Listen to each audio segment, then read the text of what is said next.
uyedwa uzothatha mina ungisa kumamfundisi noGininda. When he arrived or when he came back, he was alone. And then he took me to Mamfundisi and Gininda.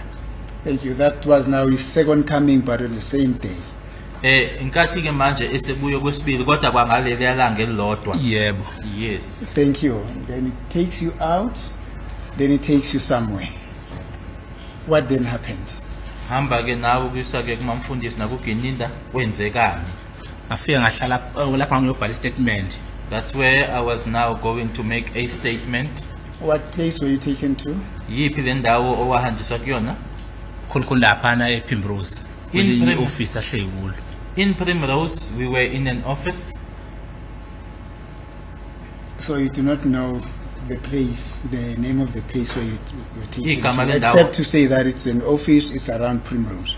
Ngaphandle kokuthi ise Primrose, i-office, kodwa igama lendawo awulazi. Angilazi. No, I don't know the name of the place. Thank you. In that office, you say there was a Miss Mamfundisi and Gininda. Uthi lapho ke kwakunomamfundisi noGininda khona. Yebo. Yes. How do you know that one of the person that was there was a Gininda? Ukwazi kanjani ke ukuthi omunye wabantu ababe lapho kwakuuGininda? Ukwazi kanjani lokho? Wayibiza ngo wathi umkapati yaGininda yena esho. Wathi uhamba nanangu wasibiza futhi esinye isibongo sikasisi wathi ngathi wathi ubani isibongo sakhe. Wasithi kodwa ubizwa mama mfundisi. He introduced himself, or he said he's Kapadia Gininda, and then he introduced the lady. I can't remember the surname that he mentioned, but he said that she is known, or affectionately known as Mamfundisi. Yeah, well, we came to know Gininda, if that's the Gininda that is already testified as Brigadier Gininda. I don't know, when you say Kapadia, you intend to say Brigadier. Uthike wena wathi uKapadia ngokwalana ke enkantolo waziwa ngokuthi ke uBrigadier Gininda, angazi ke noma ufuna ukusho kanjalo. Ashuthi ngiphambanisile futhi ngifuna ukusho njalo. Which then means that I just it was a confusion on my part. That's what I wanted to say. Yeah, no, I know, don't worry, it's understandable. And the Mamfundisi that has been involved in this case has always been referred to as Mamfundisi, but we've come to know her as Miss Mukhula. Miss Mukhula. Igama ke leli kaMamfundisi olushoyo ke yebo ke ngokwalana ke bekuthiwa uMamfundisi kodwa ke simazi nanjengo Miss Mukhula. And you are pointing to pointing to somebody just behind you. And uma ke ukhomba wena umuntu osemuva kwakho. Yes, she is. Yes, that is Miss Mukhula, alias Mamfundisi, or AKA Mama Mfundisi. Yena ke Mama Mukhula ke lo noma ke uMamfundisi. Thank you. Now you said you got into that office where Miss Mukhula was. Were they the only people who were there? Kwakuyibona kuphela ababe lapho. Yebo sasinabo kangenabo ngaphakathi. Yes, the people that I was with inside. So it was yourself, it was the driver of the red car, Miss Mukhula, and Kapadia Gininda. Kwakuwena mshayeli wemoto ebomvu Miss Mukhula no Kapadia Gininda. Statementini wayesengekho umshayeli wemoto ebomvu wase kuyimi uMamfundisi uGininda. So when we were now busy with the statement itself, the driver of the red vehicle was no longer there. It was myself, Mamfundisi, and Gininda. Thank you. Now you say then there was a process where a statement was taken in the presence of Miss Mukhula and Brigadier Gininda. Uthi manje ke kunala khona ekwenziwa khona ke istatement lapho ke wawuno Gininda no Mukhula. Yebo. Yes. Did they tell you as to what would have been the nature of that statement. Bakutshela yini ukuthi ke iluphi uhlobo ke noma ke istatement esikanjani leso? In other words, that you were taken there to make a statement as a witness or as a suspect? Asithi mhlasimpe ke ngabe bakutshela yini ukuthi ke wenza istatement usenza ufakazi noma wenza istatement umsolwa? Cha, ngoba mina ngangazi ukwazi statement esani sikanjani. No, because I was not even aware as to what the statement was for. Okay, tell us what happened before they introduced this idea that you had to give them a statement. What questions did they ask you as precursors to the making of the said statement? Ngaphambilini kokuthi ke kungenwe ke endabeni noma odabeni ke lokuthi kubhaleke istatement, imiphi ke imibuzo qala abakubuza yona ke ngaphambi kokuthi bangene kwisona istatement? More or less. Ngingasakhumbuli kodwa nje ngizokuchaza engikukhumbulayo ngoba angulibalanga. Yeah. Because I cannot remember everything, but I will mention that which I can still recall, I can still think of, because I haven't forgotten. Yes. Bafike bangitshela ukuthi nginamalungelo ami ngoba ngibushiwe nje. Banginika elinye iphepha kwakuthiwa kufanele ngilifunde, angaze ngilifunde afika ngathatha ngalibeka lapha. They informed me that as an arrested person I've got rights. They then gave me a document to read which I never read, I just put it there. Now who was leading the discussion or the process of talking? Who was doing the talking? Ubani ke angithi ushilo ukuthi nani bathathu lapha. Yebo. Ubani ke lo okwakuyena owaye hola ke leyo umuntu ke leyo yokukhuluma noma yokubuza imibuzo? Gininda. It was Gininda. Thank you. Then he speaks about rights, and then he gave you a paper to read, which you didn't read. Then what happened? Wakunika ke iphepha lelo awukazi ufunde, kwenzekani? Angaze ngilifunde. Base bengitshela ukuthi la bazobhala statement ngami. Ngabuza ukuthi mina kahle kwenze njani ngoba mina ayikho into engidiba nendaba zamabhola. Ngifave bhola, angidlali bhola. They then informed me that they were going to take a statement or write a statement about me. I then wanted to know about what, because I've got just nothing to do with things related to soccer or football. Yes. Yebo. Bathi mabeqeda lapho basebebuza ukuthi uyamkhumbula ni ugoalkeeper we-South Africa owevimbele Africa goalkeeper. Ngathi mina ibhola ngilibuki. From there they then asked me, do you remember the South African goalkeeper? I then said to them, but I don't even watch football. Base bengitshela ukuthi okuyongisiza ukuthi kube khona into engizoyibhala phansi ezokhulumeka ngoba umuzi ubhalile ngawe naka amaphepha wayebephethe umqulu phela lovulwa kwaso. They then said to me that it would be beneficial to you if there's something written down, because Muzi said something, or something is written which was said by Muzi about you. They then showed me a pile of documents. Yes. Yeah. Igama engabaphendula ngalaba lodwa. Ngathi nama ukuthi umuzi ubhale ngegama lami. Thathana kokubhala umuzi ngale nikubuyise lapha kimi. Ngoba mina ngiyathi ngizoyibhala ngaze ngiboshwa ayikho into engiyaziyo. I then said to them, or gave them just one word, that whatever it is that was written by Muzi about me, take it from wherever it is written and bring it over this side, because I know nothing. I've never ever been arrested. There's nothing that I know. Yes. Babhala basebethi egcinena ngifaka u-S la igcina bebhale khona. Ngabatshena ngathi mina ayikho into engizoyibhala, ayikho futhi engiyaziyo. Lokho ekubhala kumuzi kubuyiseni kimi ngizokusayina ngaphansi ukuthi ubhale engumfowethu engazi ukuthi mina shothi khona engiyazi noma khona engayazi. Abathatha baphenya ngasayina ngapha ngathi nje S phela engawusayinayo. They then wrote down, and then I just signed or wrote an S, because I told them that I know nothing whatever it is that was written or said by Muzi about me, take it from where it is and bring it over this side. Maybe my brother just wrote something or said something about me, not knowing that I don't know anything.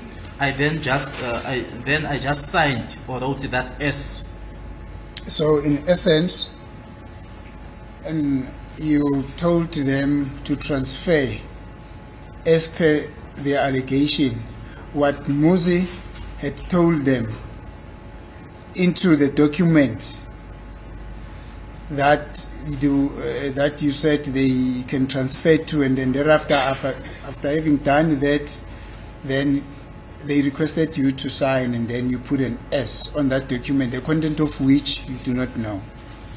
Uthi ke wawatshela noma wathi nje kubona ke lokho kushiwo uMuzi noma enithi nina kwashiwo uMuzi uthatheni nikulethe ngapha wase nje wena ke ufaka loya S ungazi ke ukuthi kubhalweni lapha yana.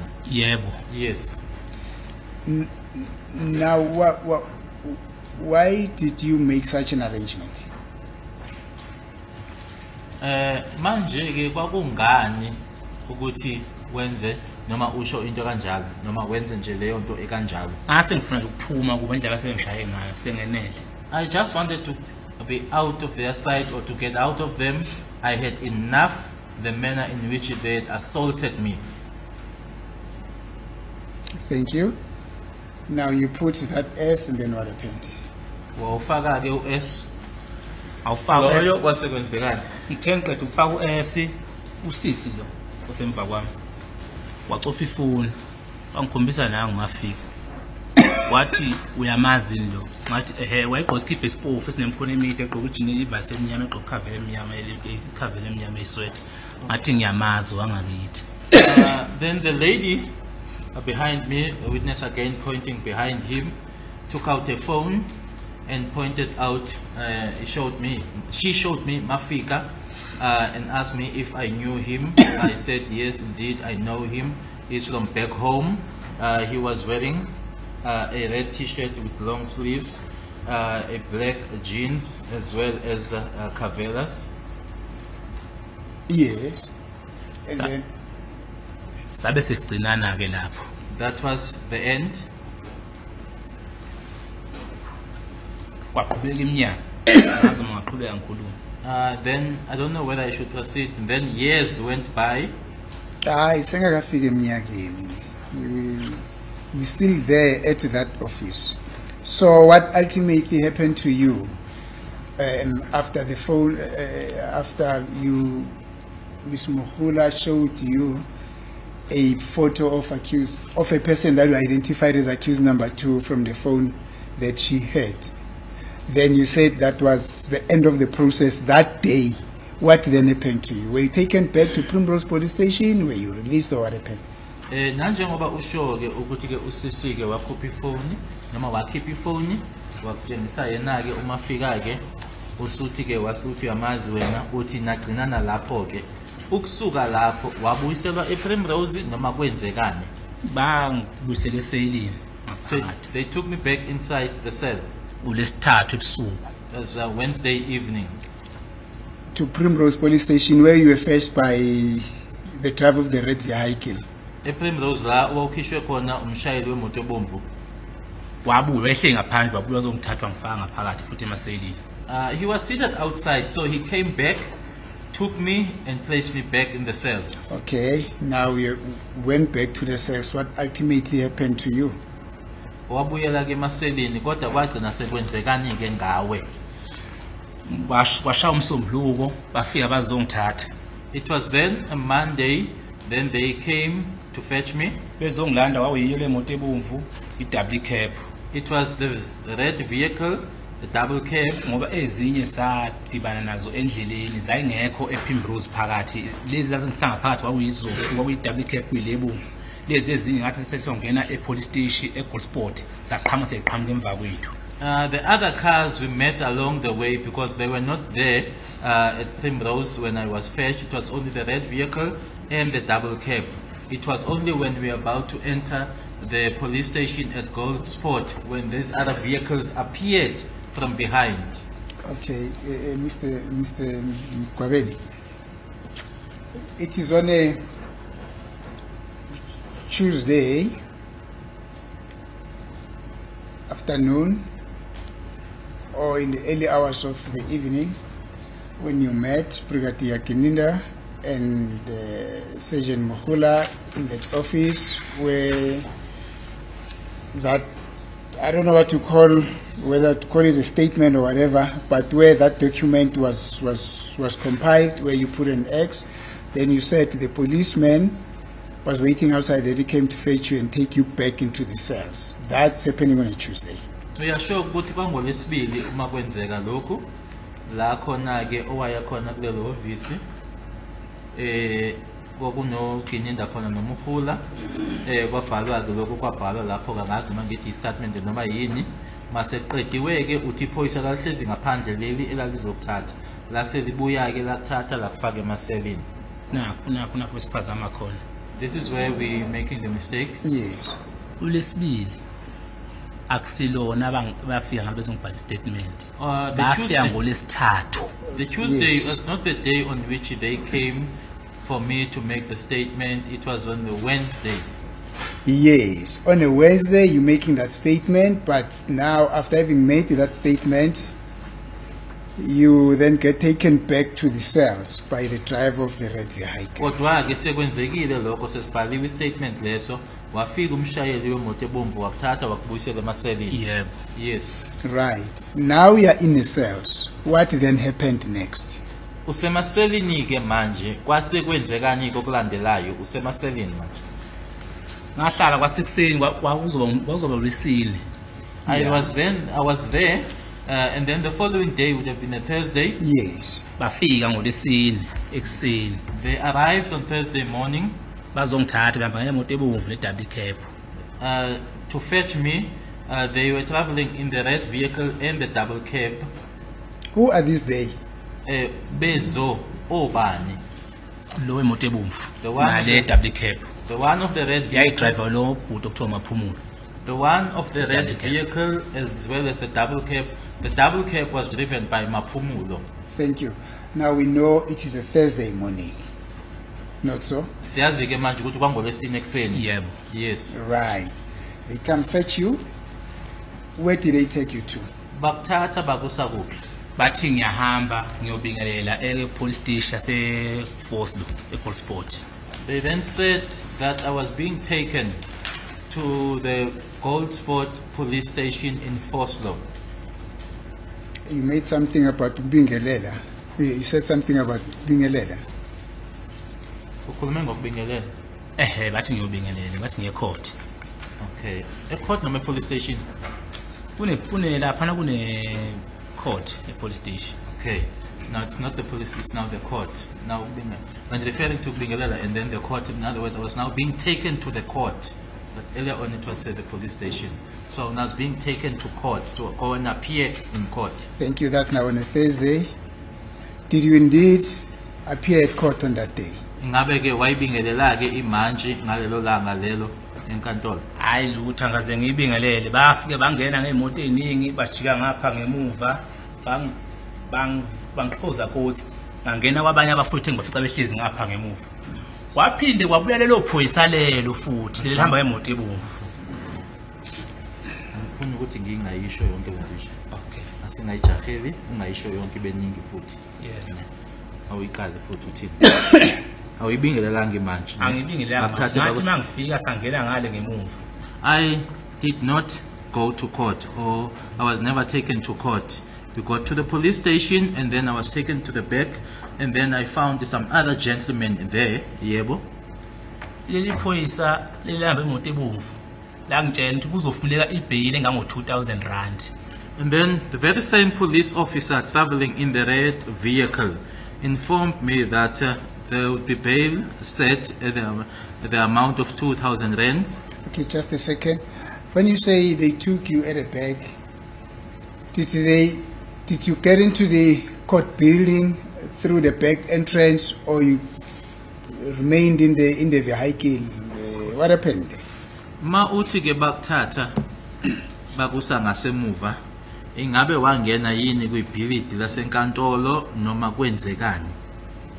ngangena ngale ngemva ebhilidini lakhona enkantolo. I Okay. went to the back of the court building. Kunendawo lapha okuhlala khona abantu abangakangeni masangena abanye abantu abalindayo. There is a waiting area for people who are still to go inside the court. Yes. Yebo. Right. Proceed. Then, as you were waiting at that waiting area, Usalindileke lapho. Ngisalindile lapho wafika lo bhuti lo hamba emoto ebomvu Then the gentleman traveling in the red vehicle arrived. umhana. Muhane. Wathi mayefika wafika wangitshela ufuneka manje ngo-2000 ibail. He then informed me that an amount of about 2,000 rand is needed for bail. yes. Ngathi anginayo mani ngihamba ngebhayisikili ngiyayihlanganisela ngangatuka ngathi anginamali ngoba bekunzima nje ukuhlanganisa u-350 ngosuku nje. I then informed him that I do not have money. I was just someone who was just riding a bicycle. It was even difficult for me to just make up or to make 350 rands a day. Afonela ubhuti omunye osezantsi odayisa esitolo ngacela ngitshelekele imali. I then phoned a brother of mine who was just further down the road at the shop to just borrow this money on my behalf. Who gave you the phone to phone your brother? Ubani owakunikeza ucingo ukuthi ufonele umfowenu noma ubhuti wakho? Ngafica omunye umfo engimaziyo khona lapha ehlezi khona lapha kulaba futhi asibaningi. I found a certain gentleman who is known to me from the guys that were there. There were a lot of us. Ngacela ifoni wathi airtime akanayo ngayithumela umunye umfana okuthiwa uLungisana ngomntaka mama bengihlala naye endlini. I asked for him to borrow me a phone. He told me that he did not have airtime. I then sent to one of my brother Lungisani, who I stay with in the house.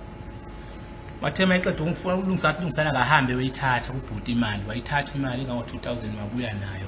Wajika khona ngalo ngena igede elikhulu elingane emva ongena khona alaba bafuthi.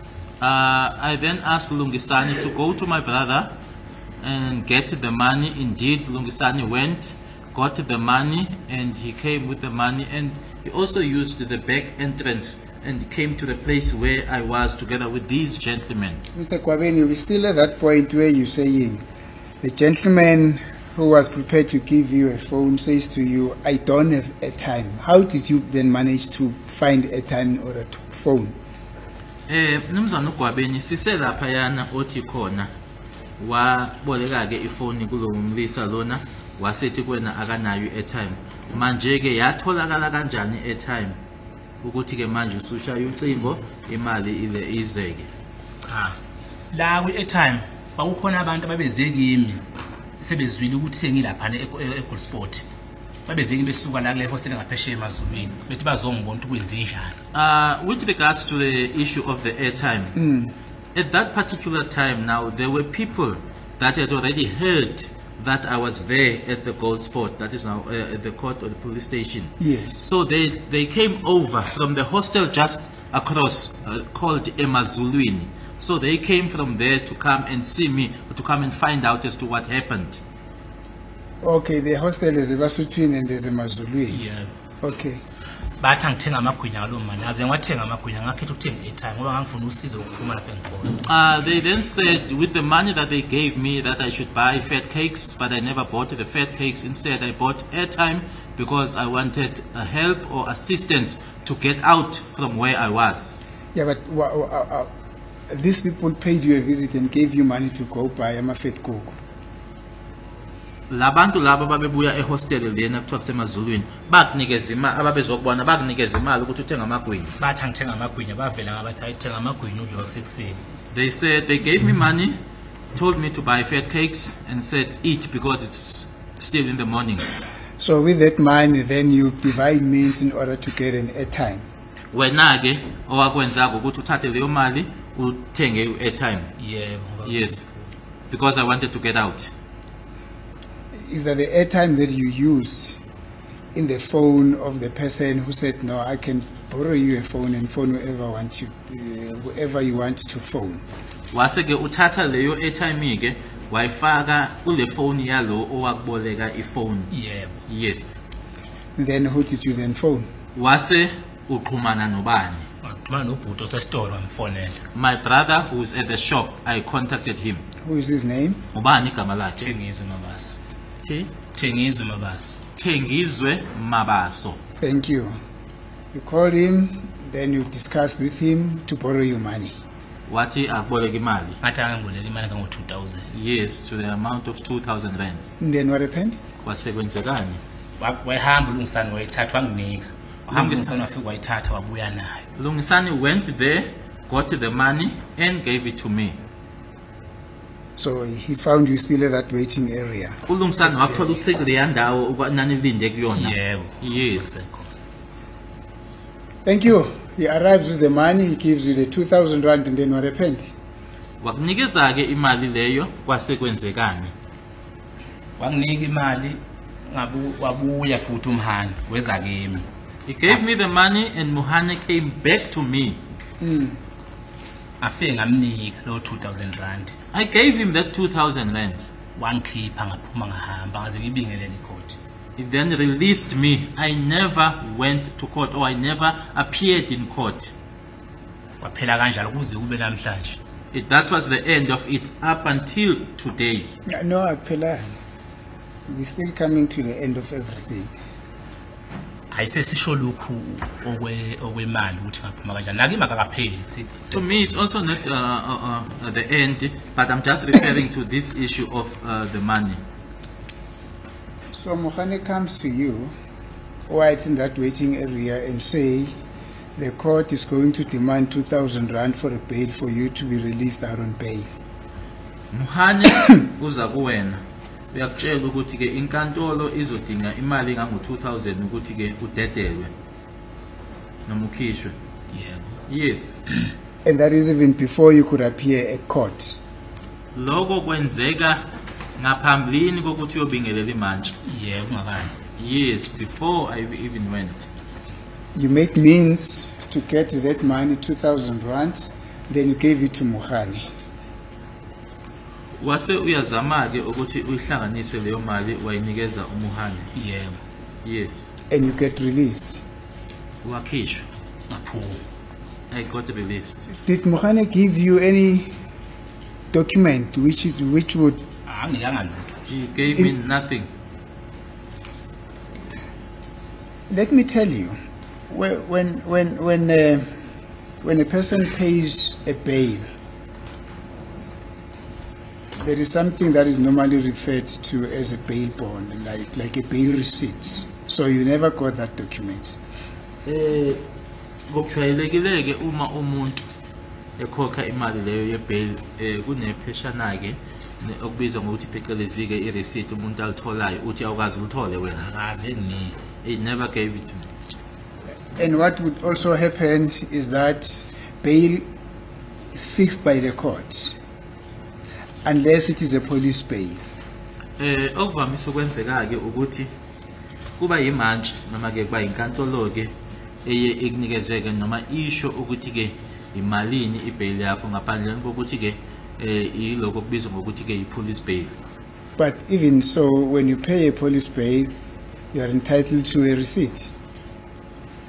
Kodwa ke noma kuyiyona ke leyo ke oyithola emaphoyiseni ibail, kodwa ke kufanele ukuthi nje bekhona okutholayo i-receipt. Akaze ngithole lutho. No, I never received anything. So Mohane took the 2,000 rand. Yebo. Yes. Now, when they took you to court, were you at any stage appraised of the charges that you would go and face at court? Uma besebekusake khona enkantolo ingaba bakutshela yini ukuthi wapi amacala owathweswayo? Akaze esho. They never mentioned it.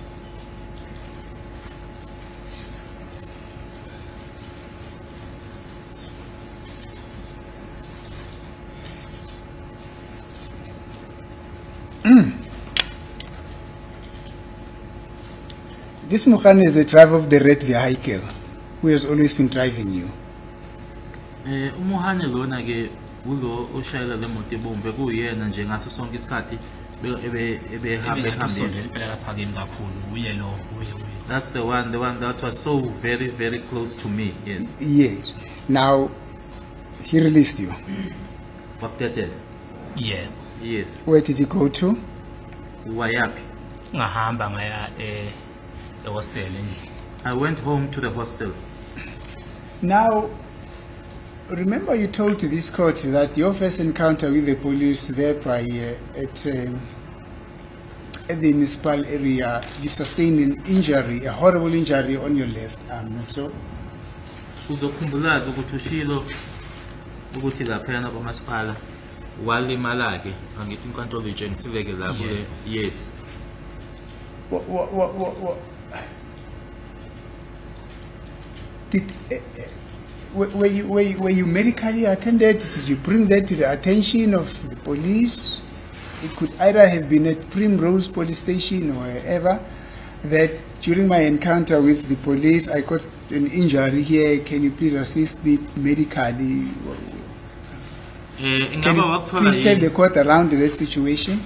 Ingaba wakuthola yini ukuthi ke ulashweke kuloko kulimala lokho noma ke mhlasimbe utshela amaphoyisa khona lapha yana e-police station lase Primrose ukuthi ke ngilimele lana bengicela ukuthi nginakekelwe noma ngilashwe. Engizokhuluma nje kosekade lokuqonda ngoba into engikhulumayo angicabangi into esekhanda lami ngiyaziyo. What I'm going to say and it's not something that I'm thinking, it's something that is in my head and something that I know.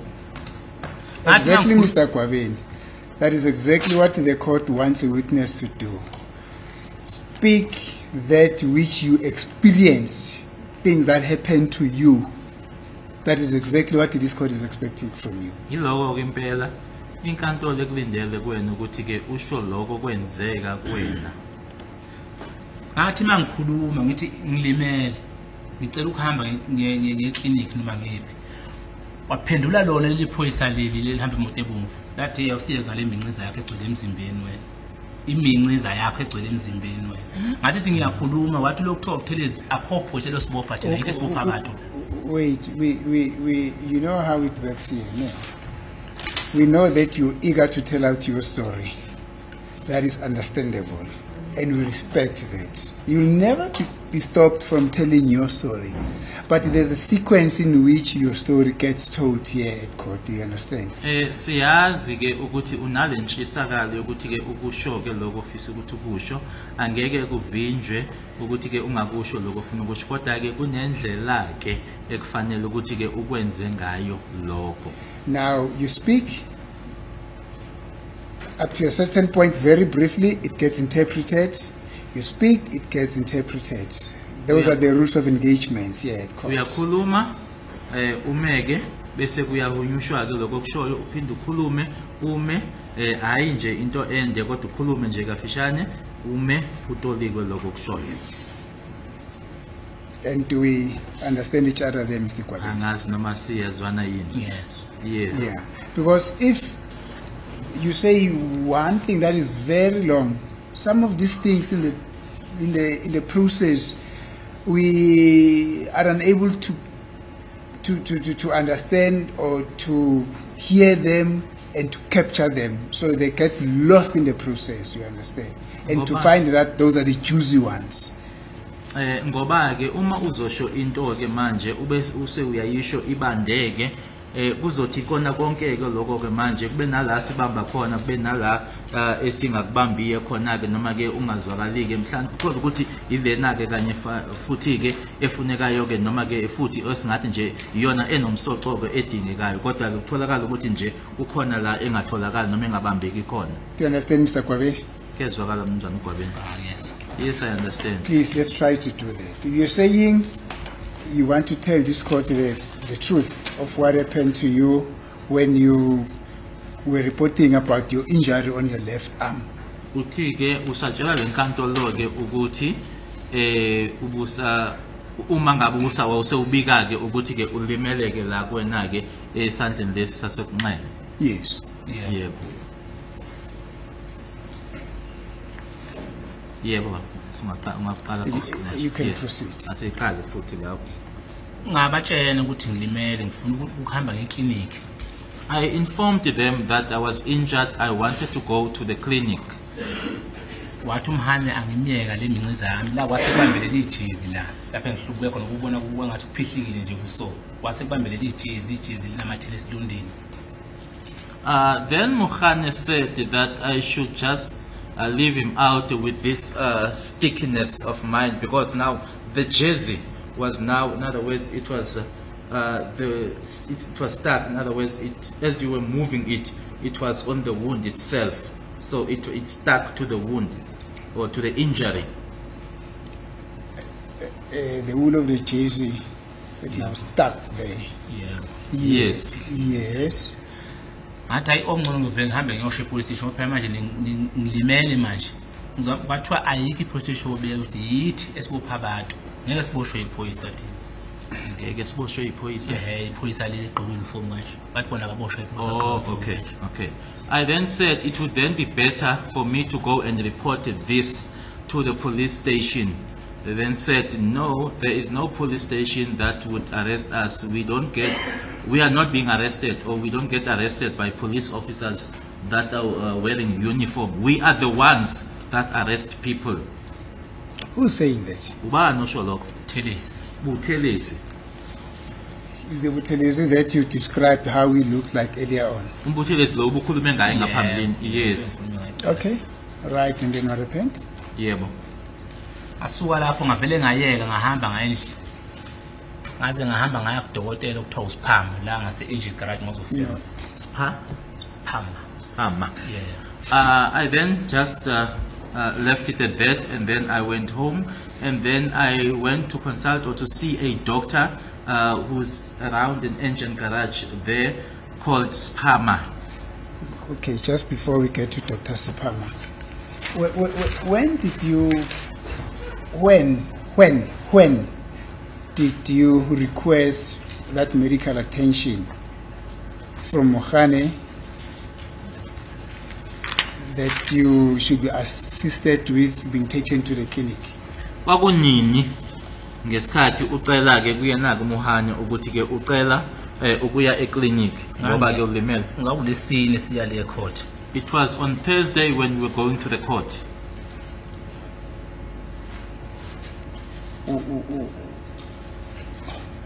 Were you still at the Primrose police station, or you were already on your way to court?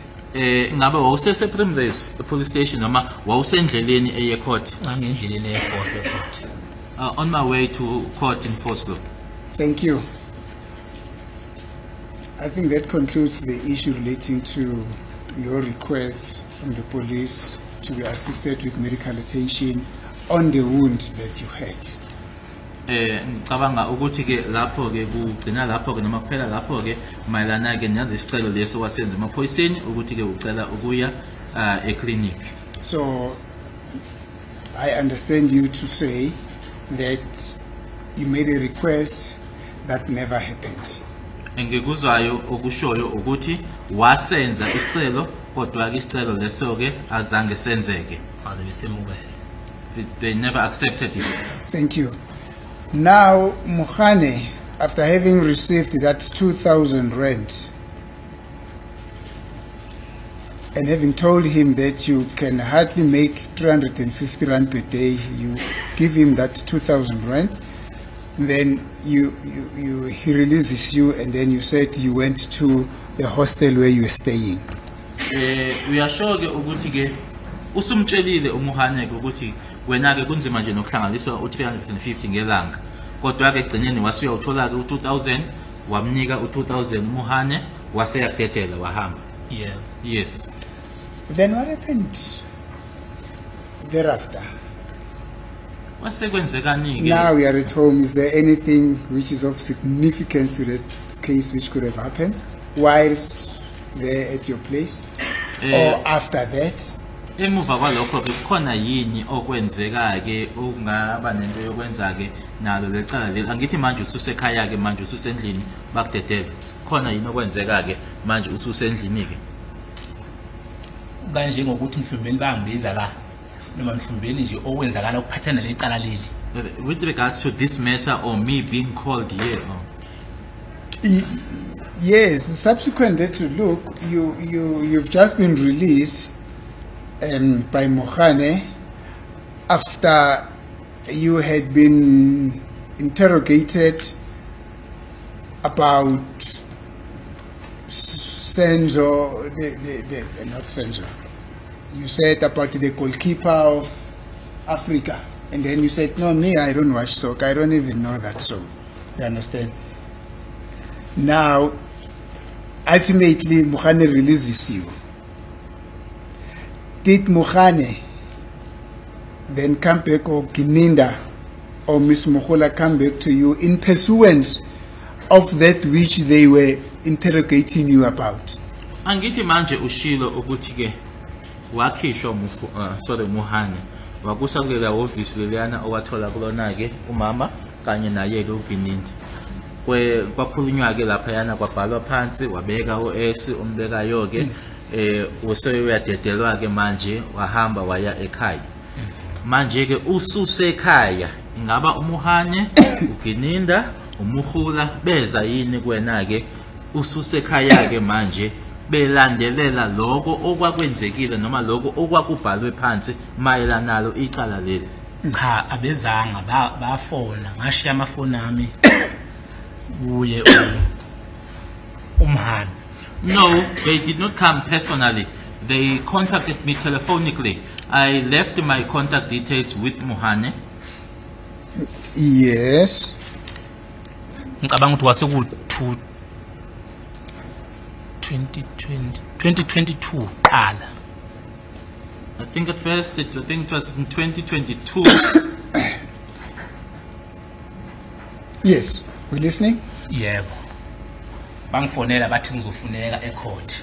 They contacted me and told me that I would be needed in court.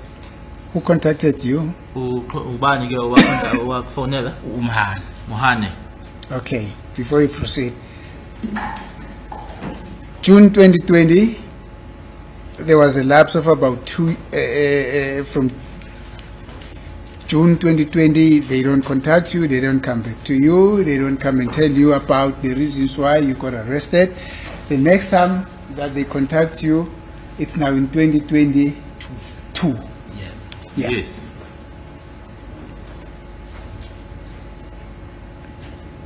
And did you hear what I was saying about you not being contacted and the reason of that there were no reasons given to you why you were arrested and stuff like that? The next time they speak to you is June 2022. Is that? Zwileke lokho ngishoyo kwena ukuthi ke abazange baxhumane nawe kusuka ngoJune 2020 uma sebeqhumana nawe kwakuseku 2022. Yebo. Yes. Do you still remember the month? Usayikhumbula inyanga? Angisayikhumbula inyanga 2022 ngoba ngaze ngabuya kabili. Lesibili inyanga yakho ngiyakhumbula kuAugust ngizoshadwa ngoSeptember. I cannot remember the month in 2022, but all I know is that I came twice, but the second month or the second occasion it was in August because I was going to get married in September. Thank you. You said who called you in 2022? Utike ubani wakufonela ngo2022? Mohane. Yes. Why was he calling you? Isizathu sokuthi akufonele? Wangitshela nje ukuthi ngiyafuneka ecourt. He only informed me or told me that I am needed in court. Yes. Umbuza ngambuza wona ngabuza ukuthi kwenze njani kahle kahle nganitshenta angihlangana zonke into lezi angazani nakhipha mina angazani nalutho. I then said or asked him what really happened because I told you guys that I know nothing about this. I know nothing about the goalkeeper. Yes. Hayi ngabemukela ngavele ngathi ake ngihambe mhlumbeni kwesinye isikhathi khonto ezokwenzakala ake ngihambe ngiye kubo. I then accepted it. I then said maybe something can happen or maybe something might happen. Let me go to them. Yes. Umuntu owangihlangabezayo owazongithatha eforce behamba ngeBM DF ngayibamba nje nabantu khona ngathi ifoni yami ikhona ngayishutha ngayibeka iDF wokundumdla ngasho bantu umlawutsi owangilanda le force. The person that fetched me in Forslaw, he was traveling in a BMW. I even took a picture of it, a DF. I have it on my phone. It was Mulawudzi. Yes. akabonanga ukuthi imoto siyayishutha kodwa sayishutha because basithathe eBP garage. He wasn't aware, or he didn't see that we took a picture or a photo of the vehicle because he fetched us at the BP garage. Sasuka seza khona la ePitori. We came to Pretoria. You came to Pretoria with Mr. Mulawuzi? Yebo. Yes. Qhubeka. Proceed. Yes, we listening. Ngafika malapha ngaphandle lapha officeini lanaba obaba abathula abadala. I then stood outside in the offices of the two elderly gentlemen, the witness pointing towards the state. Ngangena ngaphakathi ngafica security emnyango. Batshena security ukuthi hayi lo muntu lo uze kithi ngilethi la eofficeini. And then I went in. There was a security guard or security officer. They then informed the security that no, this person is coming to us. Bring him to our office. Thank you. Just a second.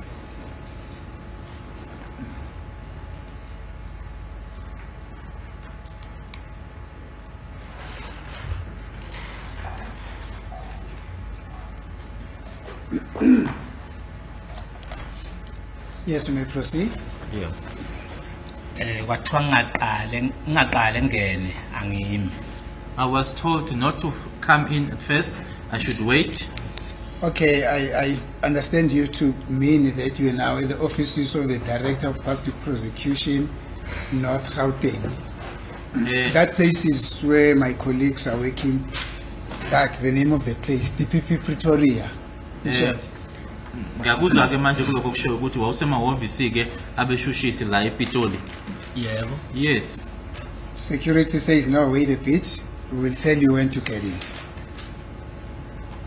Not so? Ama security la athi kuwena yima sokutshela ukuthi ungene nini? Cha, uyo ubaba wathi owawamisayo. Amsekuthi angithatha la emnyango. Engisa eofficeini lakhe. No, it's not the security officers. The security officers took me from the entrance to his office. Okay. Sorry, over to interrupt, but we're just wondering what is the relevance of all these issues about consultation. If council can perhaps indicate what the relevance is of the issues about consultation. Yes. But we submit that these issues are As it really is a not court. relevant. Oh, I'm sorry, my Hello? lord. As it is a court, my lord. What's the relevance? The state wants to know. This witness himself said, I've got a lot to say. Yeah, fine, I but- cannot stop him from saying whatever that he wants to say for as long as that has got to do with this case. And from where I'm standing, my lord, there's nothing secretive about a witness having a consultation with the state. I do not know anything called a prosecutor and a witness privilege. I only know about a client and an attorney privilege. There is a prosecutorial privilege and an attorney and client privilege. But this witness, my lord, is No, testifying. I'm just correcting you. Yes. You say you know nothing about prosecutorial privilege. There is a concept in law like that. The first time you hear it. I understand, my lord, that You see. prosecutors do their things transparently. No. Or they don't. That's why when a person is said to be a witness who's going to give evidence for the state, you can't consult him. Is that not so? I understand, my lord. Yeah. Yes. That's the reason. I understand. Once a person is designated as a witness for the prosecution, Yes. the defense are not supposed to consult with that. In rare cases, Yes. they may approach a court for an exigency, which is lawfully possible. But generally, you can't. Yes, my lord. Yeah, But that's in the this- law. let's bring it home, my lord. This witness said, I've got a lot to say. Yeah, it's fine. Yes, my lord. He's not a lawyer. Yes. He's got a lot to say. Yes. Fine. Yes. And remember the court earlier on, this witness said that he attended to the offices of my two colleagues here. Yes. And then I said to him, no, we'll come to that, my lord. In any event, if the court finds that which he has said that it is irrelevant, then it will have to I be- haven't made a decision. I asked him. You want to lead this witness? You said yes. Yes, my lord. Yeah, we've been listening to the witness. Yes. Now Mr. Baloyi wants to know the relevance of all this evidence about going to be beaten about the graveyard, etc., etc., etc., etc. How is it relevant to this case? That's all Baloyi wants to know, not me. remember, my lord, when he got arrested, Yeah, they've always been asking him about the goalkeeper, yes, fine. Senzo. Is that not relevant to this case? Mr. Baloyi says he doesn't see the relevance of it. Well, it's up to him, my lord. For as long as there's a person who gets arrested and they ask him about Senzo Meyiwa, for all intents and purposes, that has got everything to do with this case. You're going to arrest the whole Orlando Pirates supporters. Excuse me, my lord. I'm sure you are going to arrest the whole supporters of Orlando Pirates. No, about the death of Meyiwa. Yes, Senzo Meyiwa is dead. He was a goalkeeper of Orlando Pirates. There are even branches. I watch TV sometimes. There are even branches and demonstrations, etc., etc. Yes, my And lord. they are crying that the national goalkeeper, the captain of Pirates, and Bafana Bafana Yes, my lord. has been murdered. So that's why you've got to be specific. What is this evidence going to assist this court in qualitatively using that evidence in connection with this case? That's all, I think, Mr. Baloyi, am I quoting you correctly? Yes, indeed. And in particular, the consultations. The witness has testified about the merits, and we're just trying to establish what is the relevance now of the consultations. We don't ask a witness about consultations with counsel. This witness, my lord, has been called by the defense. Yes, Yes, yes. yes. And is here to assist the court in the instance of the defense.